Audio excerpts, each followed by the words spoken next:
मराठा आंदोलकांचं शिष्टमंडळ आज मुख्यमंत्र्यांची भेट घेणार आहे।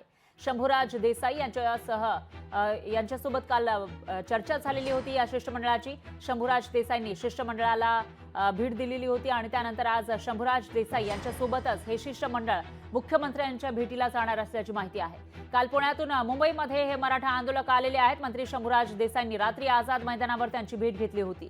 तर मराठा आंदोलकांचा मुक्काम चुनाभट्टी इथं मराठा भवन मध्ये आहे आणि त्या ठिकाणी थोड्याच वेळापूर्वी ते चर्चाही करत होते। त्यांच्यामध्ये मीटिंग सुरू होती अशी माहिती समोर आली आहे। त्यामुळे आता जेव्हा मुख्यमंत्री शिंदेंना भेटण्यासाठी हे शिष्टमंडळ जाणार आहे तेव्हा ते आपल्या कोणकोणत्या मागण्या ठेवतं, काही तोडगा या उपोषणावर या आंदोलनावर निघतो का ते बघावं लागणार आहे।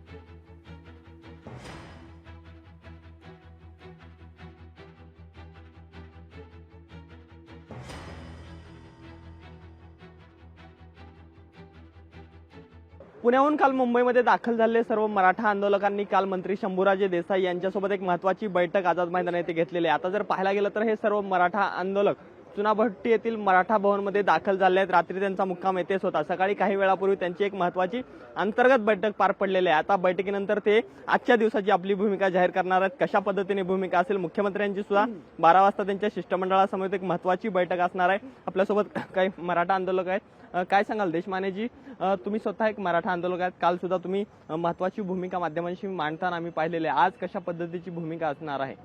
आम्हाला रात्री खूप उशिरा शंभूराज देसाई यांनी येऊन भेट दिली आझाद मैदानावर आणि त्यांनी आम्हाला विनंती केली की आपले काही एक 5 ते 10 मराठा सेवक आणि मुख्यमंत्र्यांची आपली भेट घालून देतो आणि आपण काहीतरी तोडगा काढून मनोजदादांचं उपोषण कसं थांबवता येईल आणि सोडता येईल हे आपण आज पाहूयात।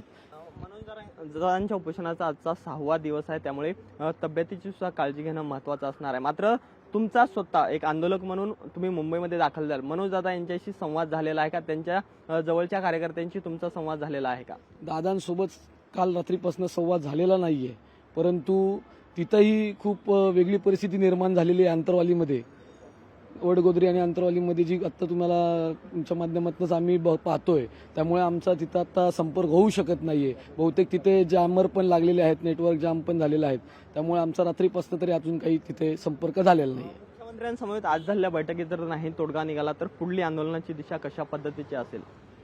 या मुंबईमध्ये जर आज हा तोडगा निघाला नाही तर महाराष्ट्रातनं सर्व मराठा बांधव सोमवारी सकाळपर्यंत म्हणजे उद्या सकाळपर्यंत लाखोंच्या संख्येने इथं हजर राहतील। आपण पाहू शकतो हे सर्व मराठा आंदोलक सध्या मुंबईतील मराठा भवन येथे दाखल झाले आहेत। आजच्या दिवसाची त्यांनी भूमिका स्पष्ट केलेली आहे, त्यामुळे पाहणं महत्त्वाचं ठरणार कशा पद्धतीने आज मुख्यमंत्र्यांसमोर झालेल्या बैठकीनंतर तोडगा निघणार का हे सुद्धा पाहणं महत्त्वाचं ठरणार आहे। कॅमेरामन रोहितसह मी अजय अडसूळ, लोकशाही मुंबई। लोकशाही मराठी ऐका, पहा, जागरूक रहा।